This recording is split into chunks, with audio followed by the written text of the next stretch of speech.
Malik Johnson, a thriving CEO accustomed to opulence, reclined in first class. He had pre-selected his meal, lobster bisque and filet mignon, his usual choice. But when the flight attendant returned with a regretful expression, informing him they lacked his meal, something within him fractured. What should have been an ordinary flight ignited a far greater reaction. In that instant, Malik understood it wasn't an error, it was intentional. The iciness in her voice, the casual shrug, the way she handed him a paltry sandwich and tap water while others savored caviar, it confirmed his suspicions. This wasn't a mistake. He wasn't just another CEO or passenger. He was the only black man in the cabin, and he felt it acutely. This wasn't about food.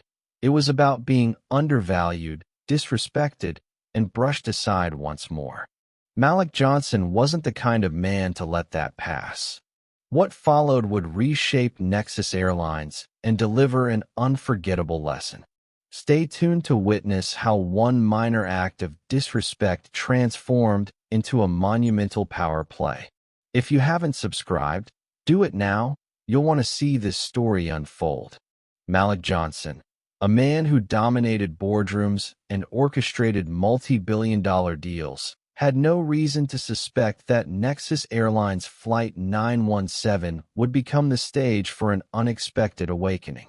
Clad in a tailored navy suit and gleaming loafers, he glided through the first-class cabin with the same understated assurance that marked his every business deal.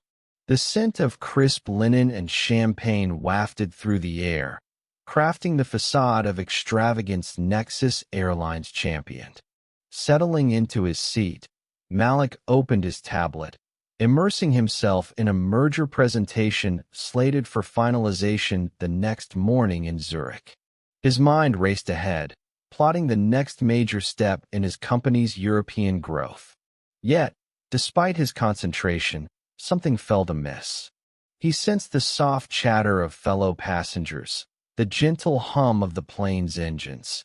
Everything seemed normal. Then the flight attendant approached with the menu. He barely looked up. He'd already pre-ordered, as always, knowing precisely what he desired: lobster bisque and filet mignon, a perk befitting his status. It was more than a meal. It symbolized the service he expected from companies like Nexus Airlines, which catered to its elite clientele. He placed the order calmly, almost absent-mindedly, and resumed his work. But the attendant's reaction was off. She scurried away too hastily, and he sensed trouble. Moments later, she returned, her smile strained.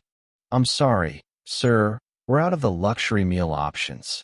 You'll need to pick from the standard menu." Her tone was polished, but something about it grated on him. Malik blinked, puzzled.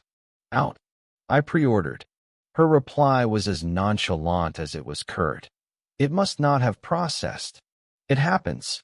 She turned and left before he could respond. His jaw clenched, though his face remained composed. What had just occurred? For over 10 years, Malik had flown with Nexus Airlines. Never had his pre-ordered meal been ignored, especially in first class. He stared at the tray before him, a pitiful sandwich and tepid water, mocking him as the other passengers, white men in tailored suits, were lavished with caviar and champagne. It wasn't just about the meal or a minor oversight. The attendant's dismissiveness, her body language, the way she offered no solution or apology, it told him everything. He'd been disregarded, not just as a client, but as a person.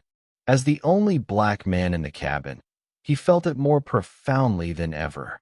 He scanned the cabin, his eyes settling on the other passengers. 6 men, all at ease, sipping champagne and conversing. They hadn't noticed the incident, nor would they ever.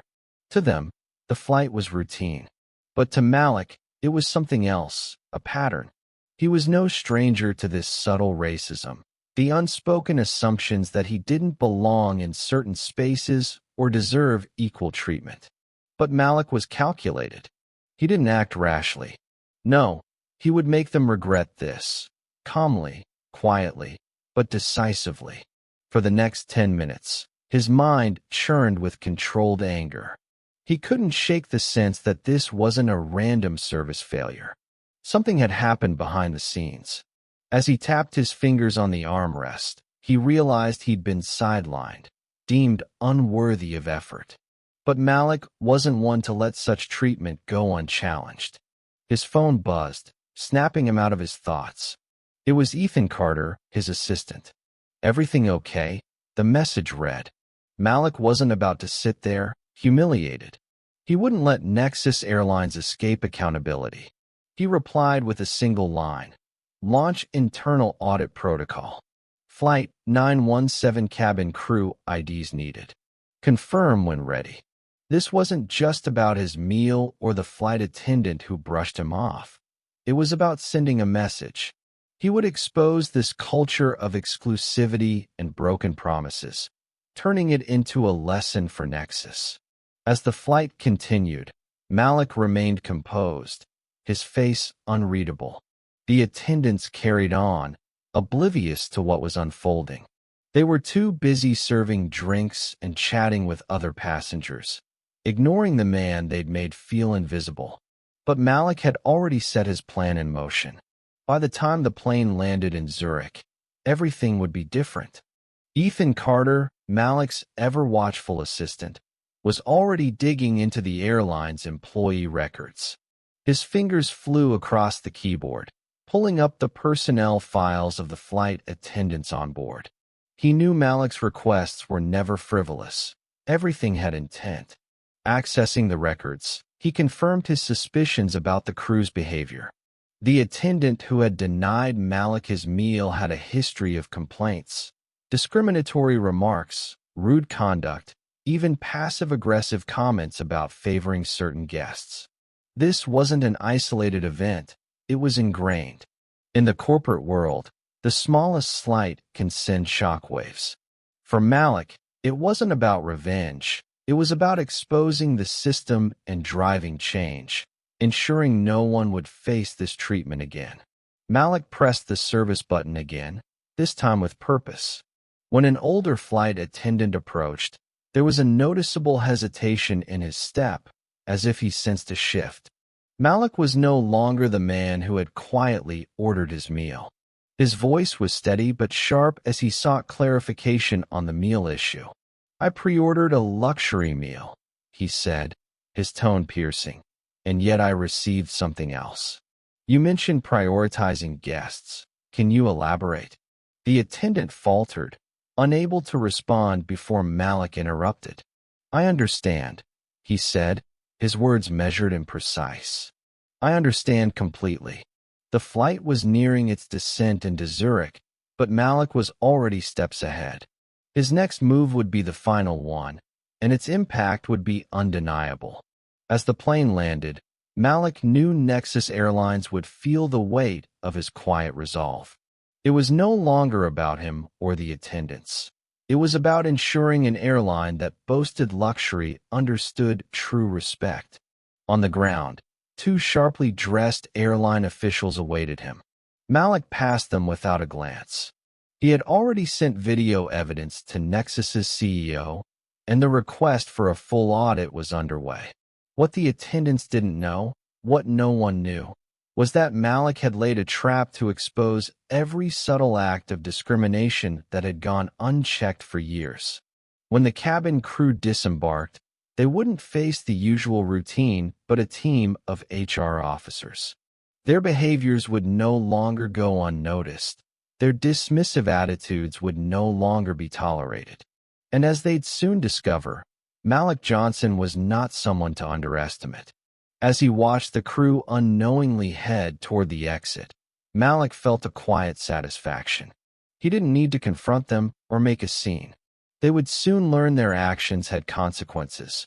Consequences they couldn't evade. The transformation had begun. As the plane touched down in Zurich, Malik Johnson's plan was already in motion. The cabin crew, still clueless, went about their routine, thinking all was well. But reality was far different. The moment they stepped off the plane, they were met by HR and security, their careers unraveling before them. They had no idea that their small acts of discrimination, dismissive attitudes, and favoritism had led to their termination, all because they failed to recognize the power seated in 1A. The attendants who underestimated Malik didn't get a dramatic showdown. Instead, they were quietly escorted away, their employment records locked, their actions under scrutiny. This wasn't just a termination, it was a statement. One simple act of disrespect had dismantled a system of complacency that had allowed such behavior to persist. Malik's message was unmistakable. No one, regardless of status, should be treated as lesser. By the time Nexus's leadership caught wind, the change was already underway. It wasn't a loud protest or public outcry. It was a precise, calculated strike that forced them to confront their service and culture's flaws. Malik had done more than hold the crew accountable. He had sparked a shift in the company's values, proving that respect and equality are non-negotiable. The crew didn't just lose their jobs, they lost the privilege of thinking they could dismiss anyone. If this story resonated with you, don't forget to like, share, and subscribe to Real Life Stories New. Help us reach 10,000 subscribers so we can keep delivering powerful stories like this one that inspire real change.